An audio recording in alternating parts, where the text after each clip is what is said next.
이 1977년에 호네크라는 이 동독 공산당 서기장이 12월에 초순에 평양을 방문했습니다. 그래서 당시에 김일성하고 회담을 해서 두 사람이 아주 친했어요. 그래서 동독을 그 뒤에 김일성이가 방문하고 이렇게 서로 왕복을 하는데 이 두 사람이 만나서 남은 이 대화록이 통일된 이후에 이 독일에 의해서 입수가 되었습니다. 그래서 그것을 저도 한번 구해서 읽어보고 우리 월간조선에 1995년 11월호에 소개를 한 적이 있습니다. 이것을 다시 한번 읽어보니까 아주 재밌는 것을 발견을 하게 되었습니다. 김일성이가 뭐라고 이야기를 하느냐, 호네크한테 이렇게 이야기를 합니다. 두 가지를 이야기해요. 남한 정세와 관련해서 제 귀에 아직도 남아있는 두 가지 이야기를 합니다. 하나는 남한의 대학생들은 지금까지 한 번도 북한을 반대해서 시위를 한 적은 없습니다. 남한의 대학생과 지식인들은 우리 편입니다. 이렇게 자랑을 하고, 그 다음에 또 뭐라고 이야기하느냐, 남한에서 지금 민주화 운동을 많이 하고 있는데 반공민주주의자들, 그러니까 반공민주주의자들 하면은 아마 그때 김영삼 세력을 생각하지 않았을까, 또는 한민당 세력을 생각하지 않았을까, 이렇게 생각합니다. 그 사람들이 정권을 잡아도 우리가 통일사업을 하는데 유리해진다.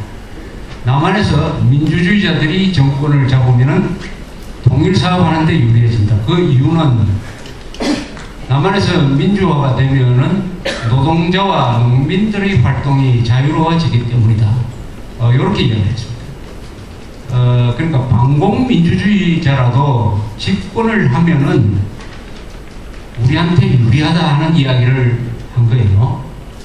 그때 남한에서는 그 반대의 이야기를 하고 있었어요. 김영삼 같은 사람이 이런 이야기를 했습니다. 1980년대 이런 이야기를 했어요. 요새 젊은 사람들 사이에 이 좌익들이 많이 생기고 있어서 걱정은 걱정이지만은 민주화가 되면은 이 좌익 문제가 저절로 해결될 것이다. 이렇게 이야기했습니다. 민주화가 되면은 좌익 문제가 해결될 것이다. 왜냐? 이 좌익들은 독재 정권에 저항하기 위한 반발 심리로서 좌익이 되었기 때문에 민주주의가 되면은 저항할 정부가 없고 합헌적이고 정통성 있는 민주정권이기 때문에 싸울 상대가 없으니까 좌익은 저절로 없어질 것이다. 그러니까 좌익 문제의 해결 방법은 민주화다. 이렇게 얘기했어요. 김영삼뿐만 아니라 많은 사람들이, 또 많은 지식인들이, 많은 기자들이 그 의견을 설파를 했습니다. 논리상 그게 맞는 것처럼 보이죠. 맞는 것처럼 보입니다. 그런데 한 30년 지나고 보니까 누구 말이 맞았느냐? 김영삼의 분석이 맞은 것이 아니라 김일성의 전략 판단이 맞았습니다. 맞은 결과를 우리가 지금 볼 수가 있습니다. 그렇다면은 김일성은 그동안에 뭘 했겠느냐? 자기의 이 전략에 맞춰가지고 남한에서 민주화 운동을 지원했을 것이다. 그것이 설사 반공민주주의 운동이라도 북한에서는 자기 편이라고 생각해서 적극적으로 지원을 했을 것이다. 이런 것을 우리가 알 수가 있습니다. 이런 북한의 대남 적화 전략을 우리가 좀 어려운 용어죠. 이게 사실은 통일전선 전략이라고 합니다. 통일전선 전략. 이것은 유럽에서 공산당들이 발전시킨 전략이죠. 통일전선 전략은 뭐냐 하면은 공산당이 지도력을 절대 남한테 양보하지 않는다는 조건하에서 이 자본주의 체제에서 가장 핵심 세력인 이 자본가들을 고립시키기 위해서는 공산주의가 아닌 세력과도 손을 잡는다.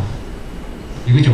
공산주의가 아닌 세력과도 손을 잡는다. 예컨대 중소기업하는 사람들 또는 지식인들 이런 사람들하고는 손을 잡아서 한반도 상황으로 이야기하면은 박정희 정권과 전두환 정권을 고립시킨다. 지금이면은 이명박 정부를 고립시킨다. 그러니까 공산주의자가 아니라도 지금 상황에서 우리 편이 되면은 유리해지는 집단하고는 손을 잡는다. 이게 통일전선 전략입니다. 통일전선 전략. 이것을 보수 세력이 권력 가져오면 이건 대동단결 전략인데 우리도 가끔 이런 이야기를 하죠. 김정일에 반대하는 세력하고는 누구나 손을 잡을 수 있다. 이렇게 우리가 이야기를 합니다. 김정일에 반대하기만 하면은 다소 약점이 있더라도 그 사람하고 손잡는다. 요게 어떻게 보면 우리의 통일전선 전략이에요.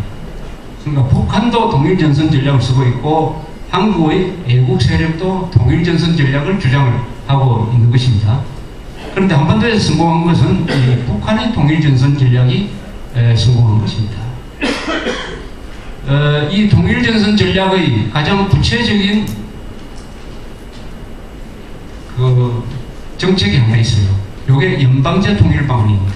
연방제 통일 방안이 통일전선 전략의 모든 전술 전략을 모아놓은 것입니다. 이게 연방제 통일 방안이에요. 연방제 통일 방안이라는 것은 외양성은 뭐 그럴듯해요. 남북한이 각자의 체제를 그냥 유지하자 이렇게 됩니다. 남한은 자본주의, 북한은 사회주의 체제를 서로 유지하자. 그러면서 같은 민족이니까 하나의 국가로 통합을 하자. 하나의 국가로 통합하자. 그래서 남한 연방과 북한 연방이 고려민주연방공화국 이름으로 하나가 되자. 이렇게 됩니다. 이렇게 돼요. 이것을 여러 가지 변형해가지고 뭐 낮은 단계 연방제 안 등등 이야기를 하지만은 결과적으로는 이것이 노리는 것은 바로 통일전선 전략에 따라서 남한에서 친북 좌익 세력들을 확충시키고 대한민국 세력을 고립시키는 전략의 목표를 두고 있습니다. 그렇게 해서 이 김일성이가 예언했던 대로 남한에서 민주정권이 들어서면은 통일을 촉진시킬 수가 있다. 여기서 말하는 민주정권은 우리나라 현실에 덧붙인다면 김대중 정권, 노무현 정권이 아마 북한에서 보는 민주정권이고 여기에 다음 2012년 선거를 통해서 민주당과 민노당이 손을 잡고 공동정권을 출범시키면은 이것은 북한에서 보기에는 민주정권이라기보다는 소위 진보정권이 될 것이다. 진보정권이 될 것이다. 그러면은 그 다음 단계가 뭐냐? 김일성이가 황장엽 선생이 있는 자리에서 이렇게 이야기를 했다고 우리 황장엽 선생이 책을 통해서 소개를 한 적이 있습니다. 김일성은 이렇게 이야기했어요. 연방제를 하면은 연방제를 한다는 것의 전제 조건은 여러 가지가 있습니다. 첫째, 국가보안법을 폐지를 해야 된다. 주한미군 철수해야 된다. 이렇게 됩니다. 만약 국정원 폐지해야 된다. 이런 것이 다 이루어진 상태에서 연방제라는 게 이루어지는 그 과정 속에서 김일성은 이렇게 장담을 했어요. 남한에서 남한 인구의 반을 우리 편으로 만들 수가 있다. 그러면은 어떻게 되느냐? 한반도 전체에서 공식이 어떻게 되느냐? 북한의 2,300만, 남한의 2,500만. 요게 우리 편이 된다. 북한은 뭐 이게 사상적으로 완전히 우리가 장악하고 있기 때문에 이것은 염려하지 않아도 된다. 근데 남한 인구의 반만 우리 편으로 오면은 남한은 2대1의 구조가 된다. 북한 플러스 남한의 친북 세력 2가 되고 그 다음에 대한민국 수호 세력은 1이 된다. 2대1이 된다. 이렇게 되면은 선거를 해도 이기고 전쟁을 해도 이긴다. 이렇게 얘기했습니다. 요게 김일성의 아주 자신만만한 결론이에요. 남한 인구의 반이 우리 편이 되면은 선거를 해도 이기고 전쟁을 해도 이긴다. 이게 얼마나 소름 끼치는 이야기입니까? 그런데 그런데 어떠냐? 지금 한국에서 바로 그 현상이 일어나고 있어요. 바로 그 현상이 일어나고 있습니다.